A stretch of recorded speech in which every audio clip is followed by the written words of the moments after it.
Hogstyle.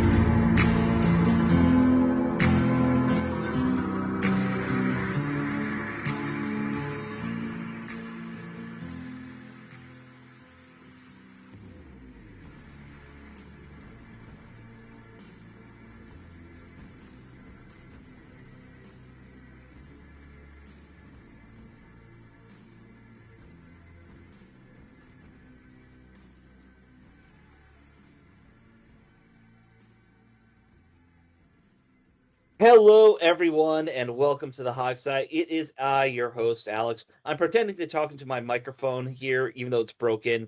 Very much a force of habit, muscle memory that I'm turning to the mic. But we have found out that it looks like my USB on my mic's dead. The So audience is definitely going to care about that, yeah, Alex. Absolutely. they will hear the difference because the amplification of my bass is not there anymore. Yeah, And we Alex will has a get microphone that makes him not sound like a whiny girl. Yes. Yeah, normally I'm like this. That's his actual voice. and we're going to get a GoFundMe set up for him so we can get a new Yes, mixer and stuff for him. well, I need $85,000. That's what it's going to cost me. That's fair. Well, that's the low end, so you're being Right. reasonable. Right, Being because reasonable, yeah. I also need to build my new studio up in upstate New York. That's part of it. Listen, if you guys want to listen to this, you're going to have to pay the price. Right. Yes, Right. that is true. It's better than my idea of doing my own OnlyFans account. That's for sure. You But can do that. Just leave us out of that, please, for the love of God. I tell you what, if I had 85,000, I'd pay you 85,000 just not to do that. I think if you're going to do it, just make it just your feet. look, hey, there's a market for that. Oh, There's a you market ain't for kidding that. about that. Wow. How did we get down this rabbit hole? See, this is Alex's bad joke. That started You this. mean Alex's brilliant plot to make $85,000 to do nothing and not show his feet on camera? Okay, guys, it has been. I think is Maurizio needs to make a AI image of Alex doing an OnlyFans video with his feet. Well, I'm seeing him this weekend, so Mauricio, I will expect that. Of course, I don't know if I want to put that on the site. Is the problem? Oh no, we won't. Oh put that no! on the Oh no! site. We have to put that on the site. If he does that, we have to put that on the site. We'll see. Mauricio would need to find a way to send it to you because I'm not putting that on the site. Mauricio, if you send it to me, IM me Dave Earl 2022, my X account. Go ahead. I'll put it all over the place. All right. Well, guys, we should focus in. There was some playoff football that happened. Washington's made some coaching moves, and some other national stories to get to. Let's start talking about the playoffs. Steve, now I don't refresh my memory. We don't really go over numbers for the playoffs. No, we're not going to go over all the numbers for 7 games. No, that would be insane, and we'd love it, but it's insane. Well, the first thing that's most important is I would like to point out that I was 6-1 in wild card predictions. Think you guys were somewhere along those lines. I can't remember if we were all exactly the same. I was 6-1. The only one I missed was the Texans Steelers game. I feel like I got that one right, but I bet, or didn't bet obviously, but I was going Packers over Bears, so I know I got that one wrong. I feel like I got one or two wrong. I went Jacksonville over Bills. I did too. Another one I got wrong. I got that actually, one wrong. I'm sorry. I also. Oh no, I did pick the 49ers as well over the Eagles. Yeah. Yeah, you did. Yeah. I'm going off memory. I think I was more like I think I got 3 wrong. Well, mine was in print because I did the wild card weekend preview, so I know exactly what I did. All right, I'm just doing it off of memory from a week ago, which is not easy to do the older you get, I'm realizing. I think general thoughts about these games. First of all, let's run over the scores at least. Okay, all right, I'll do that. Yeah. So in order, Rams 34, Panthers 31. That was the first game on Saturday. Then Bears and Packers was Bears 31-27. Mm-hmm. That was the other Saturday game. Sunday was Bills over Jaguars 27-24. Then 49ers over the Eagles 23-19. Patriots over the Chargers 16-3. And then Texans over the Steelers 30-6. Yeah. Of all those games, I was surprised that the Panthers hung in as well as they did. It was a fun game. That was a real good back and forth in the fourth quarter. Like you didn't really know who's going to win it at a point. And I think the Texans Steelers game was not prepared for 30-6. But the God's honest truth is, I mean, if the Steelers had a competent offense, and Right. they probably would have won the game. With Well, 3 turnovers. yeah, yeah. I mean, look, the fact is, Oh, it was what 7-6 going into the fourth quarter. Yes. Yeah, yeah. That's an interesting thing when you have that kind of output at the very end of a game because it was like turnover, touchdown, touchdown again. Like suddenly they put up a ton of points, which was just well, crazy. see, you mentioned about the Steelers had a competent offense. They probably win the game. That's the problem down the stretch. At least the last 8 games of the year, that Texans defense has made every offense look incompetent.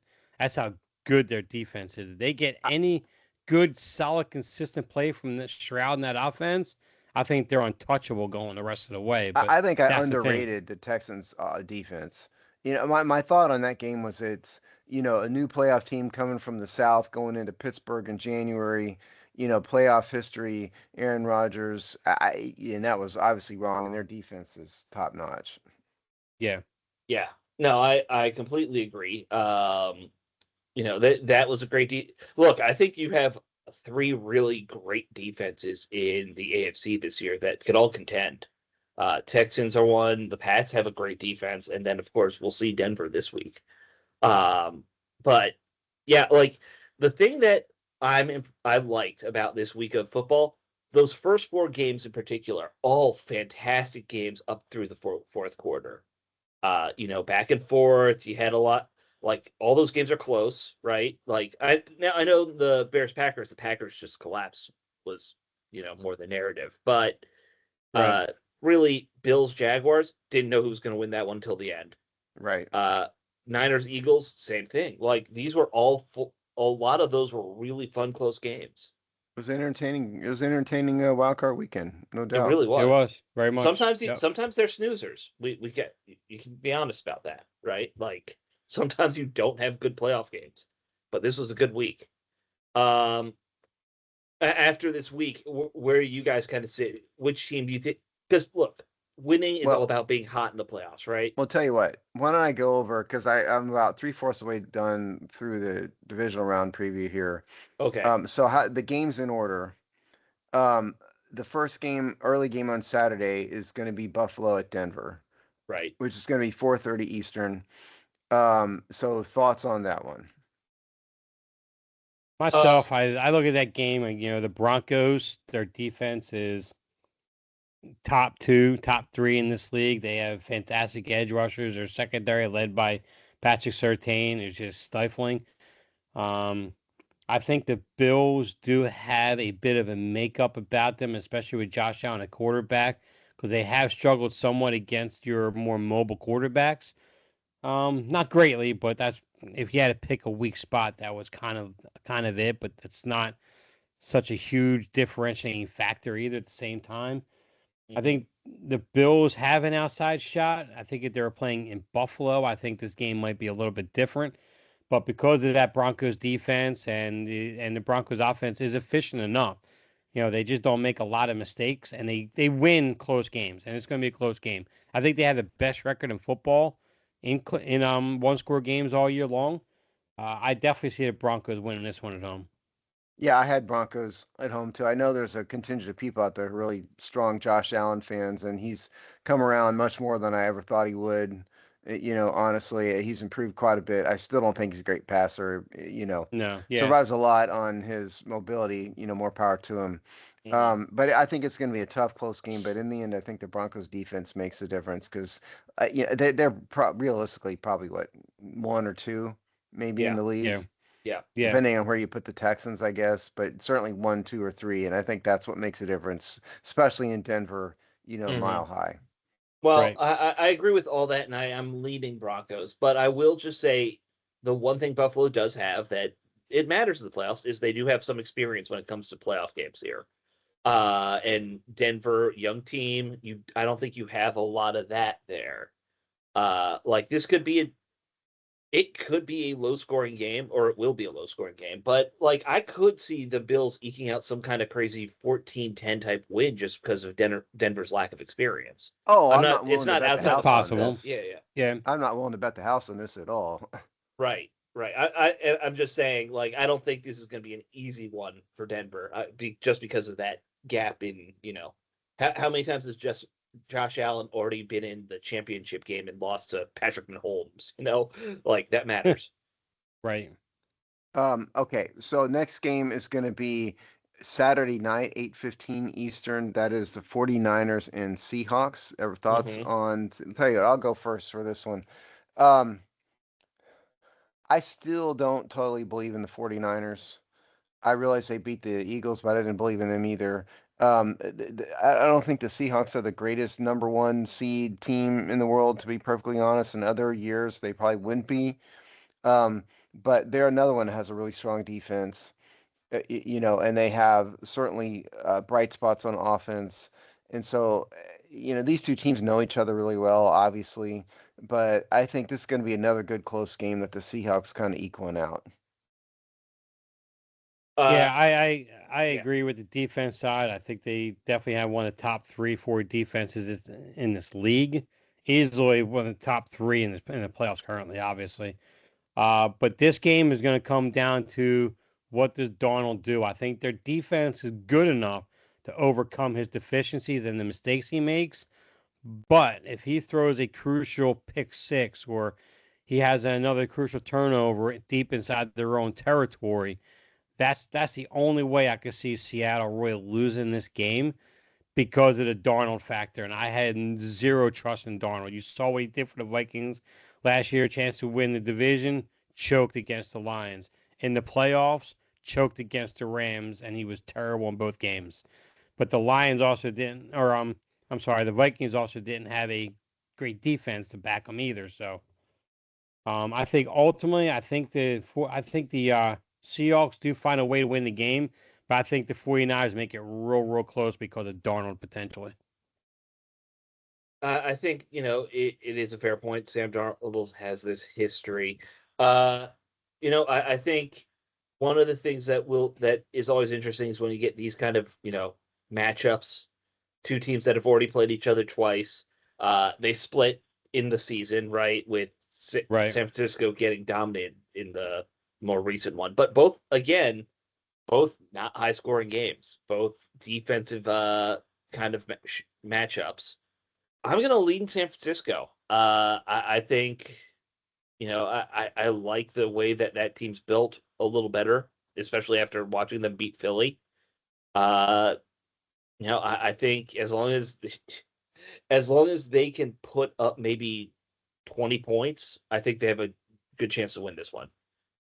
Okay. Texans those are Saturday games. The Mhm. first game, the early game on Sunday is the Texans at Patriots because we already made the Texans play on Monday night, so let's make them play the early game on Sunday as well. Yeah, that seems to be a big thing for Texans fans. They're not happy about that. I wouldn't be either. I Right. don't think it's Yeah, fair at all. I agree. If yeah, so that's at 3 p.m. That's on ESPN and ABC. Look, I'm not betting against the Texans again. Um, I realize the Patriots are 14-3, number 2 seed, all that. That I'm going to say they did have a weak schedule. They're running into kind of a buzzsaw with this defense, and the Texans proved they could win on the road in the Northeast already. So I'll probably regret it, but I'm going Texans in this game. I'm leaning Texans just so that my brother-in-laws are, not as annoyed at the world, for my own peace of mind. It's I'm sorry, but I think the Texans handle the Patriots. I think Drake May is going to see pass rushes. He's going to see a defense he's going to be very uncomfortable in. Mhm. His second game in the playoffs. I think he's going to have some struggles. He's going to make some turnovers. I don't think that offense is going to do anything. The running game is going to be non-existent. So Travion Anderson isn't going to do anything on that. And as far as their receivers, they don't have world beaters at wide receivers. I could see this game being like a 23-13, 23-10 type of game, Texans. Right? Yeah, fair enough. Okay, last game is the Rams at the Bears at 6:30 p.m. on NBC. Um, this is going to be a close game, first of all. Um, Mm-hmm. this is tough. I'm going Bears on this game, I think. I don't have a great reason other than I'd like to see Caleb Williams do well. I think this is a pick 'em game, honestly, but I'm going Bears because I have to do something. I agree with you. This one really is a toss up. I'm just gonna say Rams because of experience. Yeah, I lean heavily on experience mattering for the playoffs. So I think you're right. yeah, I think the turnover factor is what's going to be the difference in them. The Bears, especially in the second half of games, always know how to get the ball on defense, creating turnovers. I think this winds up being a pretty close game, but the Bears down the stretch, I think. All right.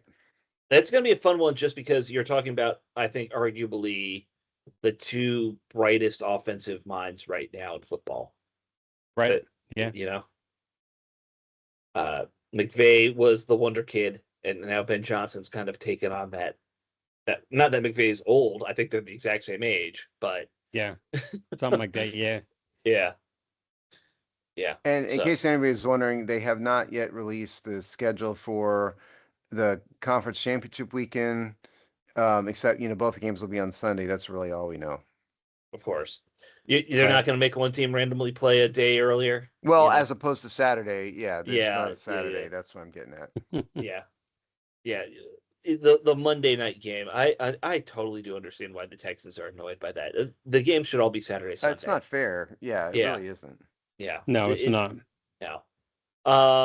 All right, so that kind of covers that section of our topics. Let's get Washington focused here, though, because this is a show about Washington. Theoretically.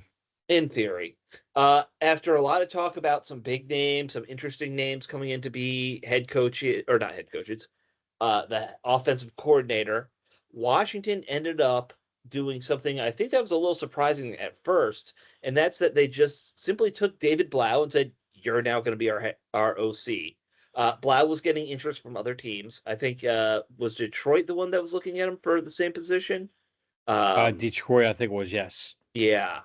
So Washington, I think, said, "Well, if we have this guy in the building and we think he's good too, why not just keep him?"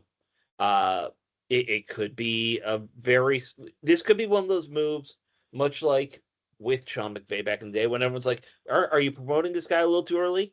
Maybe, but we think he has that talent. That's kind of what people see in Blau. They think he's just one of these naturally gifted offensive minds, and they don't want to lose that. Well, I think it's more than that. I think the real reason is that the front office is smart enough to know you don't want to totally throw Jaden Daniels for a loop and have a completely new system, completely new Mm-hmm. coaching staff, because the new offensive coordinator's got to bring in his own staff, by the way. It Right. wouldn't just be the OC. There'd be all new coaches. And if we've known anything, it's that quarterbacks need stability. Young quarterbacks need stability. And so David Blau has been there. He's been working with Daniels every day. He started out as the assistant quarterbacks coach, wasn't he? And then he became the Mm-hmm. quarterbacks Yeah. coach. And so I think Daniels is comfortable with him, and that's probably the primary. I would think the primary factor is that Daniels. He may have to learn a new system, but he's going to be with the same coach and staff that he's had. That's Well, more than Right. anything. and well, so that's the thing. I don't think you will really have to learn a new system in terms of terminology as much. That's what I'm Cause saying. yeah, but it'll be simply like, no, we're gonna have you do bootlegs more, or we're gonna have you do whatever it is that he and Adam Peters and Dan Quinn are all kind of like, we want Daniels to become X player. He can make that push, and it is smart to keep the terminology in there. Absolutely. I agree with that.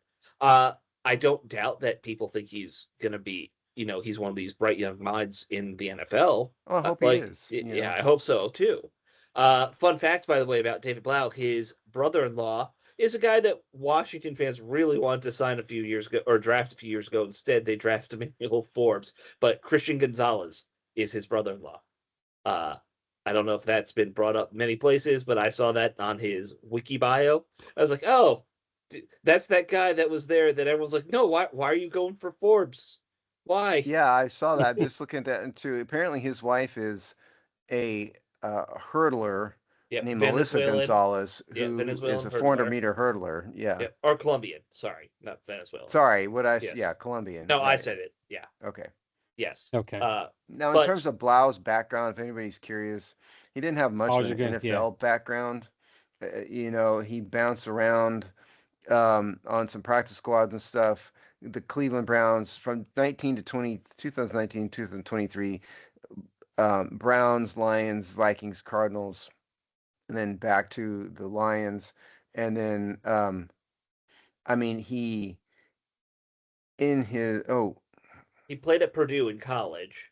yeah, I opened the wrong window. Or hold Yeah. on. He played 43 games as a starting quarterback in college. They did not do well, but it's Purdue. What do you Okay. expect? So in the NFL, he played in 9 games, started 7 in 4 seasons, because again, Hmm. some were practice squads. A Right. 57% completion percentage, 6 touchdowns, 9 interceptions, quarterback rating of 67. So by NFL standards, not a good quarterback, but that doesn't mean he can't be a good coach. Obviously, Right. he's a lot of times guys like that make the best coaches.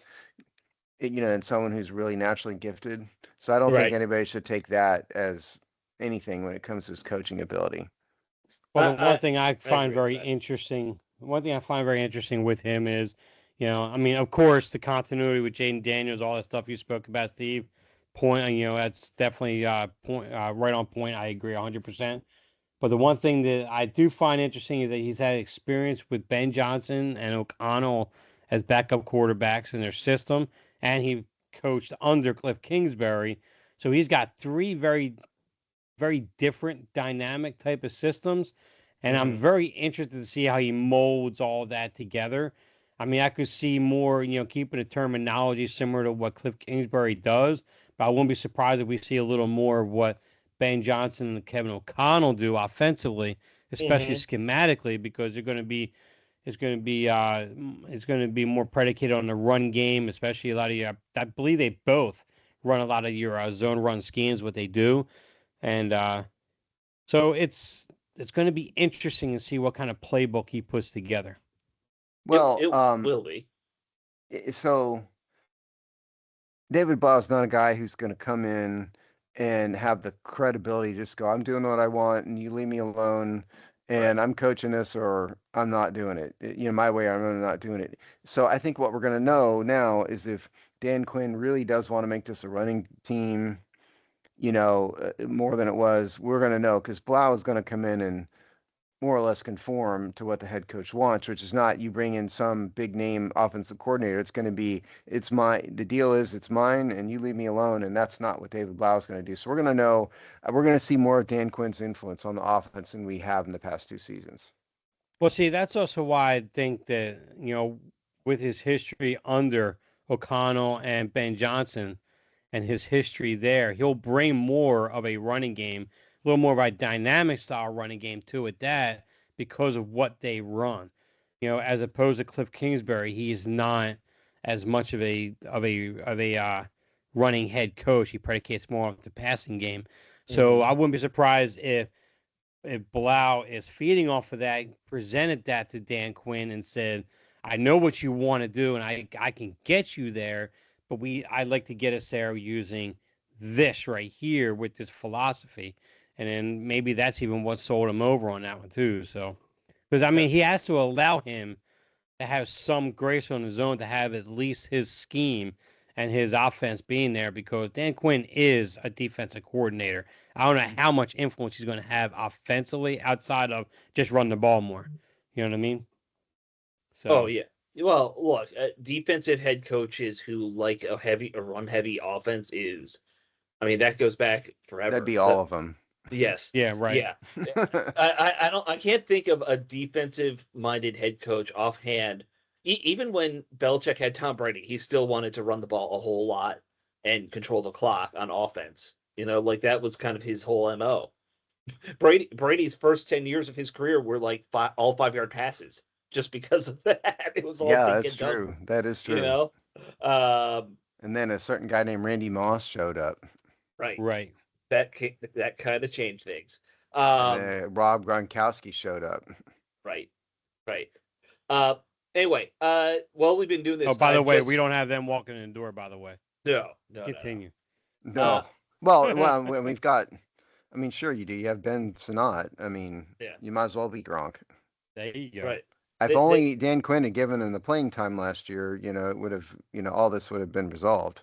I mean, his nickname is Big Ben Gronk, is what it is. Everyone says that. Yeah, if we would have given him and Madrano more playing time, we'd probably be talking about their playoff matchup this weekend. Yeah. Probably. Yeah. Realistically, yeah. Right. By the way, while we've been doing this, just out of curiosity, I decided let me pull up David Blau's highlights from college, because I am a big believer that, like, watch how a guy played in college to get an idea for how he's going to coach up Jane Daniels. Obviously, it's all shotgun heavy because it's the college scheme now, but he is very much a pocket quarterback. So I don't know if that we can read that much into that maybe he'll want to coach Daniels up to, be more of a pocket guy, not a runner. I'm here for that. Daniels should only run when he has to, keep him safe. I don't think we've given David Blau's story enough credit, really. Yeah. Because if you think about this guy, undrafted free agent in 2019, right, bounced around NFL for a couple years. In 2023 was his last season in the league, on the Lions practice squad. Since then, 6 months later, he gets hired on as the assistant quarterback coach under Cliff Kingsbury and Dan Quinn. Right. Now all of a sudden, a year and a half later, he is the offensive coordinator of an NFL team. Look, it could. I mean, that's amazing. It is. It could blow up spectacularly. It could. I mean, I made that comp to the whole McVay thing and how, like, he was a young coordinator. But Sean McVay started coaching at 22. Like, by the time he'd been a coach, I think almost 8 years before he got that OC job here in DC. We need to have a nickname like Blau Believers or something. There needs to be a nickname for Blau Believers is not bad because it's got the alliteration. We'll brainstorm on that and we'll get back to everybody. Of course, if somebody has suggestions, let us know. Yeah. Of course, what's also funny is that there's a few people I see that comment, how do we let these guys walk out of the building with Kyle Shanahan, Sean McVay, and Matt LaFleur, and yada, yada, yada, when they had very minimal experience at the time to be an OC or even a head coach. And these are the same guys going, I can't believe we're committing to a guy who's only been coaching for a couple of years, and hasn't been anything more than just a quarterback's assistant coach or whatever. It's like, I'm like, dude, it's like, if we let him walk out the door and he becomes the next Sean McVay of the league, you're going to be complaining because we didn't promote him and give him that chance. Well, there's a lot of hindsight all in this too. Oh, absolutely, Sean McVay was going to become the wonderkin, right? I mean, but it's like it's like these kind of guys, yeah.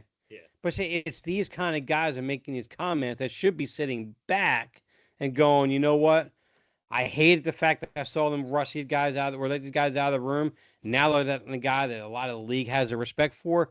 Let me see what he does in the next couple of years. Then I'll complain if he's bad. But I mean, at least do that. At least do that. They're going to complain anyway. Don't worry. Yeah, I know. You're right. I know. What am I saying? There's way too much backstory to all that in context that just annoys me. I'm with you. Like, I feel like 35 years from now, 40 years from now, we'll still be talking about that coaching staff, and it'll just annoy the heck out of us. We still talk about the Joe Gibbs coaching staff. It was 35 years ago. Or even a greater comp. Remember the old Giants coaching staff that had Vince Lombardi on it, and who's the DC there? It was the guy from the Giants or the Cowboys. The Tom Landry. Yeah, Landry. Like, that was the Giants' offensive and defensive coordinator for a while. That's insane. Could be worse. Yeah, could be worse. Yeah. Like, there are those great staffs that happen. So the look, old Packers staff. Yeah. To summarize this, I think that David Blau could help, but at the end of the day, no offensive. You could get Mhm. anybody in there, and it's not going to stop the fact that they need probably one more wide receiver. They need a starting running back. They're going to need Right. a tight end. They're going to need Jaden Daniels to become Jaden Daniels. Hmm. Not what he was this past year. Coaching can help that, but some of these player issues are front office issues. Jaden Daniels is probably a coaching issue, but acquiring running backs and tight ends, that is on the front office, and no Absolutely. coach is going to fix that. Oh, and on that note, one thing people kept saying online that annoyed me is like, well, he's never called plays. Calling plays is probably one of the easier parts of being an OC. You have so many other things you got to worry about in terms of developing players, coaching them up into the scheme, making sure guys understand, like, here's those first 15 plays, get them right. Like, I don't care if you can call plays if you don't do those basic things first. I mean, And look, it's important. It's It, not a it is. zero, but it's not everything. I think the most important aspect of the play calling is how you come out in the second half. Are you making the proper adjustments? Adjustments. Absolutely. yes. That's the big key to me. If he's calling a game plan the first half and it's just not working, you come out and it's like rinse Hmm. and repeat. Oh, of We have a course. problem here. Well, and as many people say nowadays, the adjustments are coming series to series. It's not Right. just, it's halftime. Let's draw something up. It's, hey, we didn't score a touchdown there. Let's change something. Hey, we scored Right. a touchdown there. Let's change something because you can't just do the same thing over and over. Yeah. Uh, you know, I, look, there's a lot to coaching is kind of my larger point. Oh, of And course there is. yeah, yeah, it's And not look, and not everybody's going to be happy. You're never going to make right. everybody Oh happy no. out there with this. Let's not pretend it's just Madden and you're sitting there and saying call the spider web banana play 8 times a game. I laugh every day at people But who it think works. because they play Madden, they understand NFL coaching. Right, exactly. That's my point too. All right. Speaking of coaches, though, let's get on to the next name that Washington did hire, and that is DJ Williams as the replacement at quarterbacks coach. If the name Williams sounds familiar, yes, that is Doug Williams' son. I think I didn't double check. Is DJ Doug Jr.? I don't know. Um, I'll I'll find Google out. that. All right, see if you can find out. So Williams, I'll give his quick bio. Obviously not obviously, but he played quarterback at Grambling State. Went to an HBCU just like his father and played quarterback. Uh, he was with the Saints for 5 seasons as a offensive assistant. Working. That's whatever those weird first jobs these guys all get in the NFL, where it's like nebulous what they actually do. They're just like there. So he was with the Saints from 19 to 23, and then he just moved to Atlanta and was the assistant quarterbacks coach there. Now he's coming here to be the quarterbacks coach at the family alma mater because I think his dad is still in the building hanging out. Yeah, I Right. think he's a consultant or something. Yeah. Yeah. So, and Wikipedia at least has him listed as DJ Williams, not Doug Jr. Okay, so we don't have what DJ stands for. That's interesting. It might not stand for anything. I don't know, but Wikipedia does not have it. No. Hmm. Interesting. Here. I'm gonna try it on. Give me one more here. No. So Yeah. the question would be: is this guy hired because he is Doug Williams' son, or because he deserves the job? Right. Well, And I that don't know the answer to this. I mean, it's a fair question. I do think it helps that it's not like he's coming to play for dad or coach for dad right away. That he spent those years in New Orleans and Atlanta, where his father is still a legend. Like, obviously that plays a part in getting those jobs even, but it's not like he just came to play or to coach here right away. I think that helps. Uh, he's got time with who would have been the Saints coach in 2019. I don't even remember. Was that Oh. yeah? Oh I'm not going to say the Saints had a good QB situation for those 5 years, the no. post Drew Brees era. uh, yeah, but like he's coached under other people, so that helps. Um, I'll just be curious to see how much of that, how it's just be interesting to see what happens with him. Everything lists him as DJ. Yeah, there's a different DJ Williams who I saw. Yeah, But he I was know. I'm getting. yeah, Yeah, there is. who's But 43 and was a linebacker. but his name Yeah, must be DJ. it's all. It's wow. That's interesting. Well, it's not that interesting. I mean, but It is to yes. me. It is to me. I don't know. Let's see if Washington's website lists another name. Now it's fascinating me. Is your name Yeah, really DJ, sir? yeah. By the way, oh wait, is this a different guy? Oh, there's also a running back named DJ Williams. Yeah, there is. Yes. There's too many DJ Williamses. On Sports Football Reference, which is the college stats site. Because oh man, he played a lot of football. Oh wait, this kid played in the SEC, not different kid. Oh well. And So Washington's website does not yet have him listed. So yeah. Okay, so for one thing I found was his son's full name is for DJ Williams is David J. Williams. okay, So his there you actual go. middle name, Is it's not showing me his Jay. middle name, just J. But David is his real first name, huh? And he goes That's by what it Okay. appears DJ. to be. Okay. Yes. Glad Okay. somebody can do the internet searching. Yeah, good job, David. Dave won the That's a internet half a search gold game star. today. Dave won the internet search game, which is the weirdest game we played in the middle of the show today. Actually, what we should have done is just ask my wife to find it because she tends to find every little detail you ever need to find on the internet. And it's just crazy. I could search for like 20 minutes. She goes, every 2 minutes, boom, finds it. I was like, the most obscure things too she'll find. It's just crazy. But I digress. So those are the only two coach hirings. I've seen some. There have been a lot of interviews and names thrown out there about the defensive side of the ball that we should go through. They, I believe, interviewed Brian Flores today on Wednesday. Right.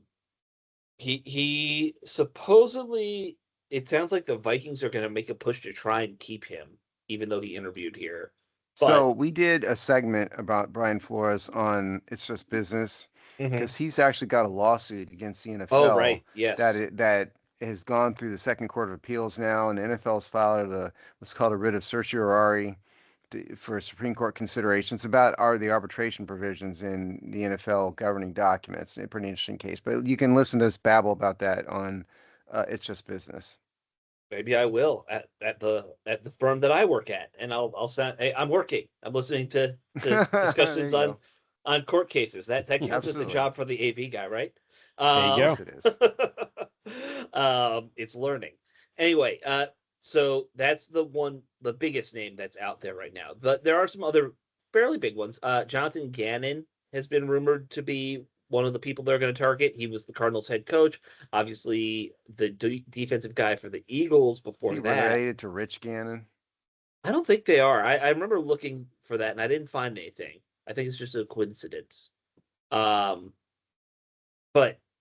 Gannon is a very good defensive mind. Obviously struggled with Arizona, but who has success in Arizona other than maybe that brief stint with Kurt Warner? Who has success in Washington? Right. Well, there's that too. To be fair, Washington had success at some point in their career. Arizona's 120 years old and has had like 5 good seasons. I meant in recent history, but Yes, yeah, of course. Recent being past 25 years. Yes, both have stunk. Actually, Arizona's had a better short run of success than Washington They at that did. time. True. Again, Bruce Arians, Kurt Warner stint, however long that was. So that's one name. Patrick Graham with the Raiders. That was kind of a weird one that they were interested. Strange one, yeah. Yeah. Other than he's comes from a good coaching tree on defense. There, I don't really. The Raiders aren't exactly known for awesome defensive awesomeness. Look, none of this matters. I meant the Pete Carroll stuff. Oh, none of this matters. Okay. No. No coach is going to fix old, washed up personnel. I mean, Washington needs edge rushers desperately. They probably Mhm. need one interior defensive lineman. They need a couple linebackers. They need at least one corner. I mean, they need a lot of things. So, I mean, I don't think any defensive coordinator is going to fix all of that. They need Absolutely true. personnel. Absolutely You're true. right. You're right, but Brian Flores is the only one on this list that can get the most out of his players, and you've seen in his history as a defensive coordinator when he has to deal with injuries, get to the second, third level. I'm not saying he's going to give you a top 5, top 10 defense out of this unit, but he's going to give you a defense that's disciplined. He's going to give you a defense that's going to attack you, and he's going to give you a defense that's going to who's going to compete every single game at every single level, and you start giving him that talent. Like I think they can give him an edge rusher this offseason. I think they can definitely get him either that linebacker or that safety that he needs through the draft of that first pick. I mean, there are options there to get him what he needs to give him an effective defense, and then start building it for the next couple of years after that. So I mean, Brian I, Flores, I mean, he's got the best reputation. There's no doubt. I yes, just don't think any coach is going to make a humongous no, difference without the personnel. That's all I'm saying. no, they're No, not going to flip this thing to a top 5, top 10 No, defense. Absolutely not. No. no. no. There needs to be investments in, roster just as much Right. as a good You know, coach. and yeah, I mean, I definitely want Flores over. Why on earth would you interview the guy from the Raiders, Graham? I don't get Right. that at all. I mean, Well, again, it's Well, that was the like Pete their first Carroll. interview. Him and Todd Yeah. Cohen from interview the whoever they Chiefs. want, but I don't know why Joe you'd hire Cohen. somebody like that. That's all I'm saying. I really think you got to remember it's all about relationships with Dan Quinn, Yes. and that's the Pete Carroll relationship right there. Yeah, fair Uh, enough. They're also interviewed or were talking about Denard Wilson of the Titans, and then one name that I saw somewhere that I don't know what the process is for this because this guy's still in the playoffs. The defensive backs coach for Seattle, Carl Scott, uh, which that would be more of an up and comer rather than an established veteran defensive coordinator. I think that just because of where Washington is, getting a guy who's you know never done it before is a little risky. Like I feel like Well, considering they have an yeah, offensive coordinator who's also never done it before. right, yeah, exactly, you know. Pair him up. yeah. But yeah, so those are the names. It'll be interesting to see what they do at coordinator. Just because defense is Dan Quinn's thing, right? Like even when you have a coordinator, I find it very weird that Dan Quinn is so hesitant to call the defense himself. I Because mean, it's what he's coaches good at. sometimes take a hands-off approach. I know Joe that, but Gibbs did. true. Well, maybe if a Flores or even a Jonathan Gannon don't work, maybe that's where you reach out to an unknown like that guy at their Seattle, because now you can actually do what like Andy Reid does offensively out in KC. You're primarily calling the defense, but you have him actually physically making the calls, but you're making the actual decisions on what you want to do going forward. It could even be something like that that Dan Quinn ultimately will lean towards. Maybe. I just don't think Yeah, it's going to matter much without different personnel. and Well, until yeah, we they all know get that. Yeah. those reliable edge rushers that every defense needs to work, until you have a something you can do in the secondary that you trust. I don't care if it's man cover two. I don't Well, and like speaking of you need that, a bread and butter. I'm Yeah. sorry, but I would not draft a safety with the seventh pick in round one. I mean, I would say that recognizing Sean Taylor was somewhere around there, Hmm. future Hall of Famer, rest in peace, but he's one of a kind. I mean, this team needs edge rushers, linebackers. That's what they need. I don't think safety would be a good use of, unless they're convinced the guy is Sean Taylor, and you know, what's the odds of that? Uh, I get Payne, that. I And think, isn't that the safety? His name yeah, from Payne. Ohio. By the way, Sean Caleb Taylor was Downs. picked fifth overall. Okay, but fair, but point is the same. Yeah, I understand that argument. I would make. I would say it's not like they're terrible at safety. They could use an It's not upgrade. nearly as big a need. No, it's not. It's Right. not it's in that second tier list of needs. It's not first tier like defensive end or a linebacker even I mean, edge would be. rusher is the emergency. Well, yeah, I said defensive end. Same thing. Yeah, I I mean, I'm just agreeing with you. I just think edge rusher, your top two edge rushers are going to be going by 7. Arvell Reese, I think you may have a chance at right there at 7. But right now you're sitting in a position to where Caleb Downs, maybe you maybe take him at 7 is maybe 4 or 5 picks too soon. But what he offers on the field after those edge rushers are gone, to me personally, I watching him play and seeing some of his scouting reviews and stuff. I mean, to me personally, I think he's well worth the top 10 pick because of what he brings on the field in terms of, I don't want to call him Sean Taylor, but he has a lot of traits that Sean Taylor carried when he came in the NFL. I mean, Sean Taylor is at a whole different level. I get that, but I mean, he can do everything on the field. He can play the run. He can play deep center field. I mean, he can play. He come up and play a linebacker. He can do almost anything you need him to do at a high level. So Yeah, I mean, he's probably the best defensive back overall in the draft. Safety or corner. I get that. yeah, And look, it depends how it falls. Like you said, you said too. right. I think the top 3 edge rushers could all be off the board by 7 Yeah, easily. This is even though there's probably 2 teams that need a quarterback in the top of this draft class. It's not.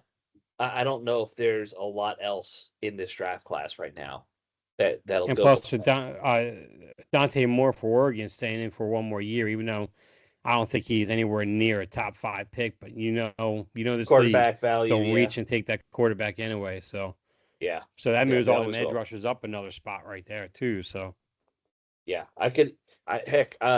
people were talking about Bryce Love as a draft pick and being like, no, you can't go run back. There's a chance that all these top defenders are just gone by the time we're picking at 7. There's always a chance. Yeah. Like, yeah, and if that's the case, I don't mind a running back. If you're There's like, not a ton of quarterbacks who are going to be in the top of this draft. no. So if somehow we only need one. One, yeah. if the top 3 edge rushers and this safety are already gone, okay, maybe I'm going running back at that point. I don't Maybe know that yet. little thuglet guy from Vanderbilt will be drafted at the top of the draft. What's his name? The I guy. don't know. I don't know. I'm just joking. Yeah, You know who I'm I've talking even about? I can't looked. remember his name, but the guy No, I who's don't a know who you're fake talking about. gangster. You didn't see this? Yeah. No. No. It's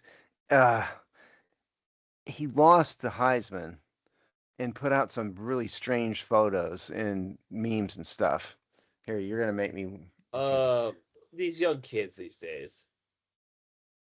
I googled it. I don't know the story yet. Diego Pavia, Him, is yeah, that who? yeah, Okay, Diego Pavia, yeah, him. yeah, okay. I'll look into that later. I have no idea what the story is.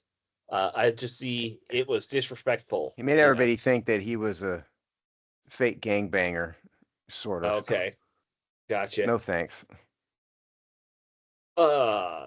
You went to Vanderbilt as you're playing quarterback and you're acting up. Like, come on, you're supposed to be smart if you go to Vanderbilt, aren't you? Nah, football. No. Yes, Vanderbilt's an outstanding school. Right. Football players do not count in that. I know. Okay. I know. Unless you're David Blau and you go to Purdue. Yeah, outstanding school. It must be smart, right? I don't think it matters at literally any school in the entire country. No. Even the Ivies, it's kind of a joke. No, they're still just recruiting people. Their recruiting is a little different, but yeah, they're still dipping their standards way down. they don't give you a scholarship in air quotes. Even though they really do. Right. But they don't call it that. They made up a different word for it, so yeah, that's count. pretty much it. Yeah. Every school in the country lowers their standards. Literally Right. every school in their country lowers their standards for a football team. Some schools, SEC, just say none. You could murder somebody. We're cool. And nowadays they just bribe them legally. Right. So right. Back in the old days, they hid the bribes with dignity. now it's just open. We've done lots of NIL stories on It's Just Business too. It's I know really you did. gross. I know you guys have. All right. So those were the coaching search stories. Nationally, the big news, of course, the Steelers parting ways with Mike Tomlin. Now it was framed as though Tomlin retired. Whether that's the truth, whether they said we'll let you go with dignity if you just go, Right. They might have said that, but he deserved a dignified. I mean, he had what, 19 seasons, He had straight 19. winning Harbaugh seasons? had All 18. winning seasons. Yep. Yeah, that's incredible, man. Yeah. Yeah. Yeah. Of course, as soon as he would announce his retirement, there was a lot of talk of, well, Washington should, see what they can do here, because he and Dan Quinn know each other and from college or They're just something. gonna dump Dan Quinn. No, I don't think it's a dump Dan Quinn thing. I think it's, hey, Mike, do you need a year off just to be like a consultant kind of deal? Because Tomlin had 1 year left on his deal, right? Like, I think so so, yeah. he's got Yeah. to get paid out by that, and he's not going to find a head coaching gig that paid him what he was getting with. Well, it also mean if he retired, Mhm. the Steelers may hold his rights too. There may be some sort of non-compete type clause in there since he retired early. Right. I mean, you'd have to read the contract, but Right. The coaching contracts have a lot more of that kind of weird nuance where it yeah, I've can be never read unique. an NFL coach's contract. So, but player contracts, yes, I have, but not Right. NFL coaches' contracts. But But like, it's going to have something along those lines. The mm, Steelers are going to have some sort of rights to him to prevent him from going to another team during the pendency of the term of the contract. right, right. And look, obviously, Tomlin, he kind of played both sides. He was a receivers coach and then switched to defense. But I could see being like, hey, Tomlin, you want to come in and be just like a defensive, not What did I coordinator, just but say? yeah, you know, You didn't yeah. listen to anything I said, Alex. What did I just say? The Steelers are going to have rights to him that keep him from being able to do something like that this year. They can't keep you from becoming a coordinator. Yes, you can. I, The term of his contract is not expired. He walked away from it unless they cut some sort of deal, between the Steelers and Tomlin. My guess is that there's something along the lines of a non-compete because he retired early. He can't just walk away and go join another team. okay, what about maybe a front office role suddenly? Boom. Then there are always ways to loophole everything. You know that. There you go. A front office role with a headset on the sidelines. Yeah. There you go. What's that fun job that Bruce had where he would help with challenge flags and he had a headset the whole time. And I'm sure he did an outstanding job at it. Oh, I'm sure. I think they lost every challenge that year. It was But no, fun. Tomlin's not just going to come in and be on the staff in Right. DC. No, he can't No. do that. Maybe he's just Dan Quinn's drinking buddy and housemate. I don't know. Well, that's another matter. And gets paid $1 million. He's going to live in Dan Quinn's spare bedroom for a year. I mean, he is from Virginia. Is he? Why not? Yeah. He's a Virginia guy. I think Maybe he needs a room. Maybe he Yeah. needs a place to crash for a while. Yeah, I mean, now he's not like like a he has Norfolk money. guy. Not like No. he has money. He can go buy a No. house. Not Right. Norfolk, not back home. Those houses are Oh yeah, way too Norfolk's. expensive. Sure, Norfolk. Yeah. Yeah. His $20 million a year salary buys you like a 1-bedroom condo in Norfolk right now. I think is what it is. That's what I've heard. Just too Point is, expensive. in all seriousness, I highly doubt Mike Tomlin has the legal right to just walk into some other team in any capacity. That's what I'm saying. Contractually, probably does not. I would be curious to know. We'll never Because- know because those yeah. contracts are not public. Yeah, it's one of those things though with coaches, like you're saying, you've read a player contract, and player contracts, I've read their multiple rules, yeah. right? Well, but they're also a form, okay? So right. player contracts are the basic form is governed by the CBA, and when they Right. make changes, they just throw addendums onto it. That's what I was saying. Yeah. Yeah, There's- but that's not what coaches' contracts are.